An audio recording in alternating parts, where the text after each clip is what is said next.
Fortnite Season 2 Chapter 4 has countless Easter eggs I guarantee you haven't seen yet, from hints to upcoming features, new collaborations, secret unlocks, and much more, including how the new biome on the map is actually shaped exactly the same way as Japan Tokyo in real life. This whole futuristic Neo-Tokyo theme was done with extreme detail by Epic, and I gotta give them props. It turns out though that the Mega City POI was teased in Fortnite years ago because it was featured in the parallel universe loading screen. Evie from the Peace Syndicate has revealed that Mega City is her home, and if you guys remember, when the Peace Syndicate showed up in Chapter 3 of Season 3, they had a big Cuddle Team bear head on the top of Rave Cave. This head actually made it to the Chapter 4 island as well, and then what do you know, this exact area of the map was replaced by Mega City. Originally, I thought this city was named Pluxaria because the Chapter 2 Season 7 Battle Pass skin Joey has pickaxes that were forged to perfection in the Pluxarian Quasar. And you can see they have this little symbol of some animal with 3 eyes that can also be seen in the parallel universe loading screen. So maybe Mega City is just a part of a whole world named Pluxaria. We know this Pluxaria place is also the home of the plant-like people, thanks to the bloom skin being described as a Pluxarian plant assassin, and there is actually a skin in this battle pass that shares some interesting similarities. The Mystica skin, which we can confirm is a male since he was assigned the male variant for certain emotes, looks kind of similar to the bloom skin and the Herald, but his back bling Remnant Blossom really strengthens that connection for me. It says that it is the last living bloom from Mystica's home, and he actually has a special secret dialogue with the Neuralinks NPC where she says, "Don't go full bloom, you'll blow my cover." I don't have any theories on this exactly, but the fact that he shares a plant type body with the sort of flaming head like the Herald really has me thinking now, especially considering the Herald was a part of the last reality, and the aliens that work for the last reality actually use a bunch of these symbols seen in that city. But moving on, I'm sure you all noticed that Mega City replaced faulty splits, and now all we have left is this sign. So I'm sure a lot of you guys are disappointed it only lasted a season. So you probably remember the Five Nights at Freddy's Easter egg inside the bowling alley, and well, it turns out they replaced that Easter egg with a brand new Five Nights at Freddy's Easter egg. Now at Mega City, one of the buildings actually has a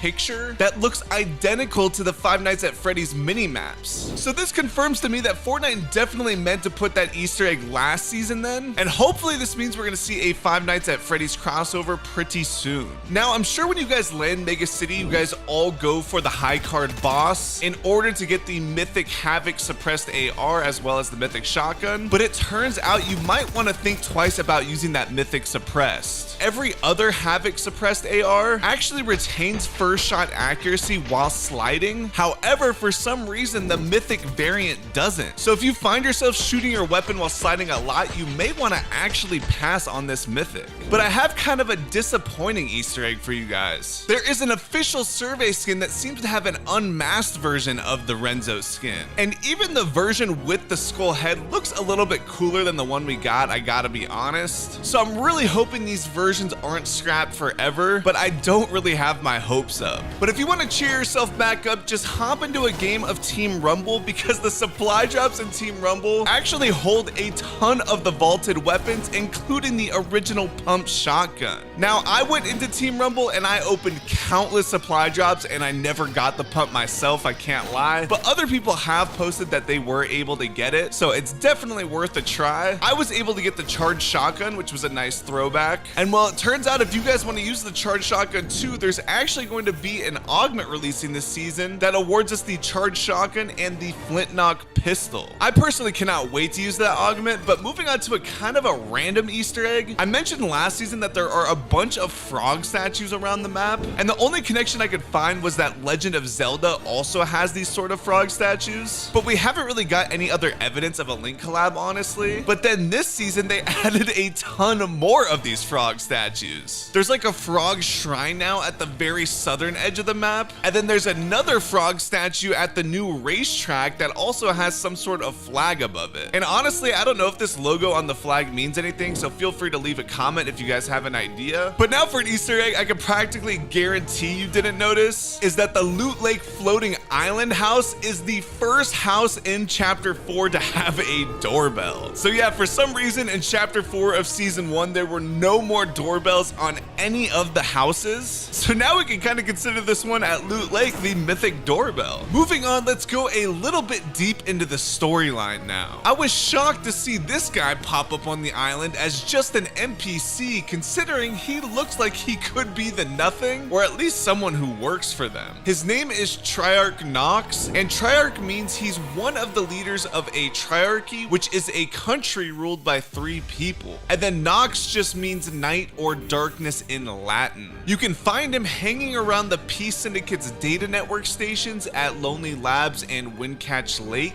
which is super interesting because Evie told us someone is trying to start a war between the syndicates, and it's in the chaos they can take control. Then she says that the Peace Syndicate's data network is their latest target. Once you go over to their computer to investigate, Triarch Nox will say, "I'd advise staying away from that terminal." But when you go ahead and search the file system anyway, he will actually attack you. It turns out that all the files on the Army of the Last Reality were corrupted, so this pretty much confirms he is the saboteur and that he's working for the Last Reality. This could mean then that the Last Reality is a triarchy, and since he is only one of the triarchs, that means there are 2 other rulers of his faction. The Last Reality logo kind of supports this, since there is a triangle with 3 circles in the middle and then a hexagon representing the cubes surrounding it. Are the 2 other triarchs then just the Cube Queen and the Herald? Or are we at a time period where one of these survey skins could be the rulers? I'm really curious to see what your guys' theories are in the comments. The last little tidbit of information I'll give on this topic is that Triarch Nox's codename in the files is Titanium, which interested me because we know that the Herald was able to use the power of the Chrome, and Chrome is just basically chromium. And then if you go to the periodic table, these 2 elements are almost right next to each other. So I'm calling it right now that the next Last Reality member will be codenamed Vanadium, since it is right in the middle. A more mysterious Easter egg is these stone pillars that have appeared on the island. The landmark is named Marine Monoliths, which suggests that they are connected to the Empress Mizuki Battle Pass skin. They are codenamed Bone Marrow Towers in the files, so it's possible there is a giant castle inside of this mountain. There really isn't much known about the River Guard faction that Mizuki is a part of, other than they seem to be obsessed with wind and rain. There are actually some survey skins that look like they could be a part of this faction too, so hopefully we get some more details on them during the season. One tiny detail we know thanks to Stray's NPC description is that Mizuki and Stray are siblings, but don't really get along well for some reason. Anyways, moving on to some other potential Easter eggs. This scene in the new trailer is almost identical to the key art for Akira, and well, obviously it fits the whole theme perfectly, so there's definitely potential for a crossover there. And then if you compare the charge attack with the kinetic sword, it is very similar to Zensui's Thunderclap. Therefore, a Demon Slayer collab would be perfect for this season as well. This Fortnite leaker has listed some other potential collabs we could see this season, so I definitely think we're due for some awesome skins. You guys can actually get your hands on this free back bling very soon because there's going to be a community battles event. Right now you cannot access the website, but definitely be on the lookout for this because this back bling is awesome. A cosmetic that I know you're even more hyped for though is the Sand Sloan variant. We saw this survey skin pop up a while ago, and now that it's actually appeared in the files, it looks like we're finally getting closer to understanding how the Imagined Order was formed, which means that Midas will also be returning to the storyline as well. Now let's go over some interesting theories people have came up with. You guys may have noticed this gigantic mountain right outside of Mega City, and there's a hot spring at the top that will actually launch you and send you wherever you want. But some people are theorizing that this whole big mountain is actually a volcano, and that history may be repeating itself because all the way back in chapter 1, we had a volcano on the island that activated and actually ended up destroying Tilted. So it is possible that this giant mountain might actually destroy Mega City in the future. But moving on, I find it super interesting that the new Loot Lake floating island has kinetic ore underneath it. When the kinetic ore was found in the beginning of chapter 4, I kind of assumed that Paradigm was the one who brought it for a reason, but I don't think we know for sure who brought the kinetic ore to the island. But it's super interesting because I'm assuming the same person who brought the kinetic ore originally is the one who's trying to bring this Loot Lake island back. I mentioned last season that the effect the Cube Queen skin has looks practically identical to the texture of the kinetic ore, so I think there might be a connection there, but other than that, I'm really out of ideas. And finally, guys, you may have noticed that the Mega City in the trailer is actually bigger than Mega City in game right now, but a Fortnite data miner has just confirmed that Mega City will be expanding, and also more dojos are going to be placed around the biome. So right here, you guys are seeing the first images of the map change that will be happening in the first update, and I imagine it's going to continue to expand into even further updates. And guys, wall running is still being worked on in the files, so do not worry, that did not get scrapped. We will probably just see it in a mid-season update. So drop a like if you guys learned something new, and definitely check out this video if you missed it.